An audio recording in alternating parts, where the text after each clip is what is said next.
أعوذ بالله من الشيطان الرجيم بسم الله الرحمن الرحيم إن الله وملائكته يصلون على النبي يا أيها الذين آمنوا صلوا عليه وسلموا تسليما اللهم صل على سيدنا محمد الله أكبر الله أكبر الله أكبر الله أكبر أشهد أن لا إله إلا الله أشهد أن لا إله إلا الله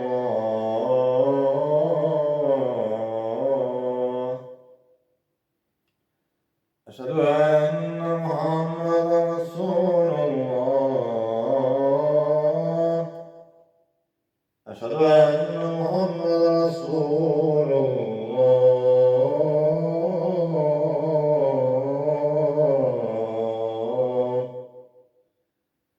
حي على الصلاة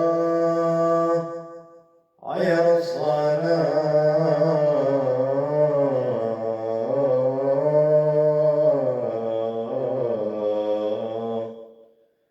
حي على الفلاح حي على الفلاح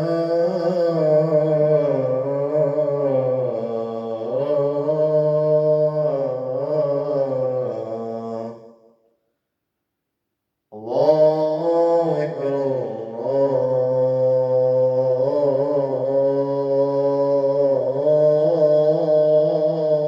أكبر لا إله إلا الله إن الحمد لله نحمده ونستعينه ونستحيه ونعوذ بالله ومن شرور أنفسنا ومن سيئات أعمالنا ومن يهدي الله فلا هادي له ونشهد أن لا إله إلا الله وحده لا شريك له ونشهد أن محمدا عبده ورسوله أما بعد يا عباد الله اتقوا الله واتقوه إن الله مع الذين هم مسلمون Falënderimet i takon Allahut, krijues të gjithësisë, I cili siç na mundsoi muajin e mëndshëm në Ramazanit, ashtu pa përmbyllir këtë muaj të bekuar, këtë muaj të shenjtë. Bismillahirrahmanirrahim. Inna anzalnahu fi laylatil qadr. وما أدراك ما في ليلة القدر ليلة القدر خير من ألف شهر تنزل الملائكة والروح فيها بإذن ربهم من كل أمر سلام هي حتى مطلع الفجر صدق الله العظيم. Të nderuar besimtarë, Islami bën disa kohë dhe vende veçanërisht të shenjta, edhe pse një besimtar mund ta përmend dhe ta madhërojë Zotin në çdo kohë dhe në çdo vend disa periudha kohë janë të mbushura me bekime të veçanta dhe unike, po ashtu edhe pse gjithë toka është bërë vend adhurimi dhe sejdë, për besimtarë ka disa vende që Allah I madhruar I ka ndëruar në mënyrë të veçantë. Siç janë tre xhamitë të bukura. Kjo zgjidhje e minore kohë dhe vendeve krijon në zemrën e besimtarit një dëshmi të fortë për të kërkuar këto momente dhe për të shfrytzuar ato në mënyrë që të afrohet më shumë me Allahun. Megjithatë, vëllezër e motra të nderuar, ne sot jetojmë në një epokë të shpërndarë të shumë. Shpesh jeta moderne, teknologjia dhe materializmi e bëjmë adhurimin tonë të kufizohet në momente të shkurtra brenda rutinës së përditshme, kështu aktet e adhurimit me njëherë mbeten vetëm një pjesë e vogël e jetës sonë dhe nuk ka arrit të japë njeriu përvojën e plotë dhe transformuese shpirtërore. Por adhurimi I vërtet kërkon më shumë se kaq. Ai nuk është vetëm një moment I shkurtër për të falur, por një mënyrë jetësore ku njeriu lejon që namazi binja ndaj Allahut dhe përkushtimin ndaj tij të përsektojnë drejtimin e jetës së tij. Pikërisht për këtë arsye Islami na ofron momente të veçanta të përqendrimit shpirtëror, momente ku besimtari mund të shkëputet nga dynjaja dhe nga shpërnderimet e saj dhe të kthehet plotësisht drejt Allahut. Ndër momentet më të mëdha të tilla janë netët e bekuara të Ramazanit. I dërguari i Allahut ka thënë: kush i kalon netët e Ramazanit në namaz me besim dhe duke shpresuar shpërblimin, do t'i falen gjunat e mëparshme. Këtyre netëve janë 10 netë të fundit të Ramazanit. Aisha radiallahu anha transmeton kur fillon 10 netë të fundit, i dërguari i Allahut qëndron të zgjuar natën për adhurim, zgjonte familjen e tij dhe i përkushtoi më shumë seriozitet me ibadet. Çfarë është nata e Kadrit? Siç lexuam dhe ajetin e surës Kadr, në mesin e të gjithë netëve të vitit, nuk ka asnjë natë që është përmendur dhe është theksuar më shumë se nata e Kadrit. Allahu i Madhëruar ka kurshuar kësaj nate një surë të tërë në Kur'an. Vërtet ne shfaqem atë Kur'an në natën e Kadrit. Dhe çfarë mund të bëhet të di se çfarë është nata e Kadrit? Nata e Kadrit është më e mirë se një muaj. Engjëjt e shpirtit Gjibraili zbresin në të me lejen e Zotit të tyre për çdo çështje, paqja është ajo deri në daljen e agimit. 1000 muaj janë më shumë se 80 vite adhurim. Kjo do të thotë se një natë e vetme mund të jetë më e vlefshme se një e tëra. Prandaj profeti Muhammed ka thënë: kërkoni në natën e Kadrit në netët tege të 10 netëve të fundit të Ramazanit.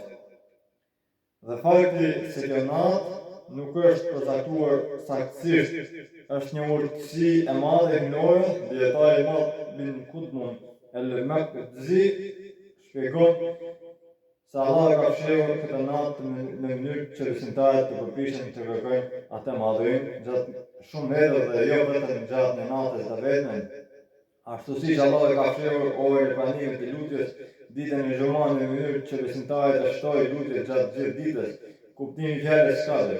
Dietarët kanë përmendur dhe kuptimet për fjalën Kadr. Një kuptim është caktimi hyjnor, sipas këtij interpretimi këtë natë vendosen dhe shfaqen për engjëjt, çështjet e vitit që vjen furnizimi i xhaxhia e shumë ngjarje të tjera. Abdullah ibn Abbas ka thënë: në natën e Kadrit shkruhet ajo që të ndodh në vitin pasues nga e mira dhe nga e keqja, furnizimi dhe jetësia, madje emrat e personave që do të shkojnë në haxh. Një kuptim tjetër është fuqia e madhështia, sepse kjo është një natë me nder dhe madhështi të jashtëzakonshme tek Allahu. Disa dietarë kanë përmendur gjithashtu kuptimin e ngushtimit, sepse toka mbushet me engjëj që zbresin gjatë kësaj nate. Profeti ka thënë: vetëm engjëjt e këtij natë janë aq të shumë sa guraiçet mbi tokë, guraiçet mbi tokë, sa madhështor është natë. Engjëjt zbresin në shija për hapën dhe paqja mbulon krijesat deri në argim.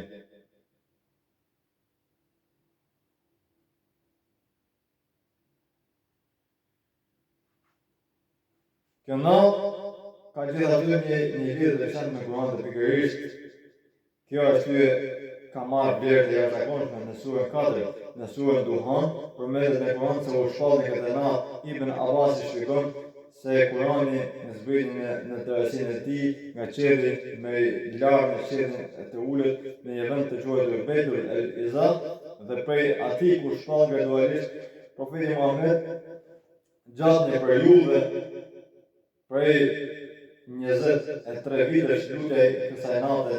Aisha pyeti profetin e dërguar Allahut se cila është nata e Kadrit, çfarë do të thënë gjatë saj. Ai i thoshte: thuaj, o Allah, ti e falës edhe je bujar, ti e do falin, prandaj më fal mua. Pra dhe ne duhet ta bëjmë këtë lutje. Emri hyjnor el-Auf në kupton faljen që ishin plotësisht gjurmët e gabimit, është një falje që është nuk gjunahun, cilë do mos kishte ekzistuar kur.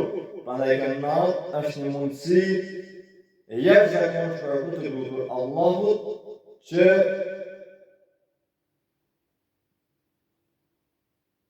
të fshijë gabimet tona dhe të garojë pasojat e tyre nga jeta jonë. Si ta kërkojmë natën e Kadrit, me që është e natë e bekuar e vitit, humbja e saj është një humbje e madhe, prandaj dietarët kanë këshilluar që në këtë natë të shmangin gjërat që shpërqendrojnë njeriu, bisedë e kota, ngritje dhe çdo gjë që e largon zemrën nga Allahu. Nata fillon që nga akşami, prandaj besimtari duhet të jetë kujdesshëm se si e kalon kohën që nga I moment ndër veprat më të mira dhe namazi dhe leximi I Kuranit, dhikri, lutja dhe istighfari, profeti ka thënë: kush e ka lënë natën e katërt me besim dhe bindje duke shpresuar shpërblimin e Allahut, do t'i falen gjithë gjunat e mëparshme. Shfalja e atij dhe sabat me xhamat ka një vlerë të madhe, profeti ka thënë: kush falja e tij me xhamat është sikur të ketë qëndruar gjysmën e natës në namaz. Dhe kur falja e tij dhe sabat me xhamat është sikur të ketë kaluar gjithë natën në adhurim. Por edhe ka një mësim shumë të rëndësishëm në rajt, profeti alayhis salam thotë shokët e tij, erdhë aty në ftoj për natën e katërt, por gjetët aty personat që po ngriteshin dhe me është marrë njohuri për të. Kjo na mëson se armiqësia dhe gënjët për njerëzve mund të përvojnë njeriu nga mirësitë e kësaj nate. Prandaj ai që dëshiron faljen e Allahut duhet të jetë I gatshëm të falë edhe të tjerë. Sadakaja e fitrit. Sadakaja e fitrit inshallah këtë vit është 4.000 lekë për frymë, se është caktuar nga komuniteti musliman I Shqipërisë. Ndër adhurimet që lidhen me fundin e muajit Ramazanit është edhe sadakaja e fitrit. Ne kupton krijimin dhe mbylljen e agjerimit, sadakaja e fitrit është një adhurim pasuror, që e kanë për detyrë muslimanët që zotrojnë pasurinë e quajtur nisab, për veten e tyre dhe për personat që kanë kujdesëri. Sipas shkollës Hanefit, ajo është vajzib, ndërsa sipas shkollave të tjera është farz. Ky adhurim është një falënderim ndaj Allahut për dhuntin dhe jetës dhe për mundësinë që na dha për ta arritur muajin e Ramazanit. Ajo gjithashtu plotson mangësitë që mund të ketë ndodhur gjatë agjerimit. Profeti ka treguar se sadakaja e fitrit pastron agjurosin nga oblinë dhe sillet që nuk ka hije atij që agjeron. Me të njëjtën kohë, ajo mundëson edhe të varfërve të marrë pjesë në gëzimin e Bajramit. Sadakaja e fitrit mund të jepet në hyrjen e muajit Ramazanit, por dietarët kanë rekomanduar që ajo të jepet 1 ose 2 ditë para Bajramit, në mënyrë që të varfrit të kenë mundësi të përgatisin festën. Kjo sadaka mund të jepet në sasi ushqimore, por është e lejuar dhënia e saj në vlerë monetare. Njoftim për sadakan.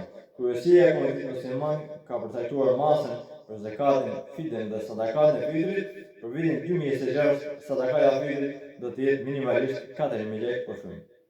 Komuniteti musliman fton të gjithë besimtarët që zakatin, sadakatën e fitrit dhe fitjen të derdhin pranë këtij institucioni, pranë myftinisë së qytetit të tyre ose në numrat përkatës të llogarive, duke siguruar që sadakaja dhe zakati I tyre do të arrijnë tek ata që kanë më shumë nevojë. Të dashur besimtarë, jeni në ditët e nedhme të çmuara të këtij muaji të bekuar, mundësitë për të fituar mëshirën e Allahut janë ato të mëdha, por edhe koha kalon shpejt. Netët e fundit të Ramazanit janë netë në të cilët profeti përkushtohej më shumë se kur në adhurim, ai shtonte përkushtimin e tij zgjonte familjen e mbushte natën me namaz, lutje dhe përmendje të Allahut. Këta janë netët të cilët duhet të kërkojmë natën e katërt. Nata është më e mirë se një muaj, një natë vetëm që mund të ndryshojë jetën e një besimtari, do ta mbush pashorën e tij me vepra të mira. Prandaj të shfrytëzojmë këtë net me namaz në Kur'an, dhikr dhe lutje, le të dëgjojmë Allahut në zemrat e përkuruara dhe në shpresë të madhe në mëshirën e tij, le të kërkojmë faljen e tij sepse ai është falës bujar, dhe le të falim edhe njëri tjetrin sepse zemrat e pastra janë në të afërta me mëshirën e Allahut, dhe mos harrojmë sadakën e fitrit që është falënderim ndaj Allahut dhe një gëzim për vetë të motrat tona. Në nevojë në ditën e Bajramit, Allahu na përnoft agjerimin, namazin dhe veprat tona të mira. Allahu na bëj për aty që arrin natën e katërt dhe përfitojmë nga mirësitë e tij. Allahu na i falë gjunahet, na i pastroj zemrat tona dhe na bëj prej banorëve të xhenetit. Amin. أعوذ بالله من الشيطان الرجيم بسم الله الرحمن الرحيم إن الله وملائكته يصلون على النبي يا أيها الذين آمنوا صلوا عليه وسلموا تسليما.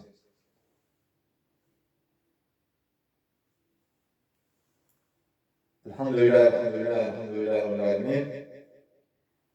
Edhe një njoftim inshallah në natën e katërt do të ketë një program festiv dhe urojmë që mos ta lëni pa ndjekur.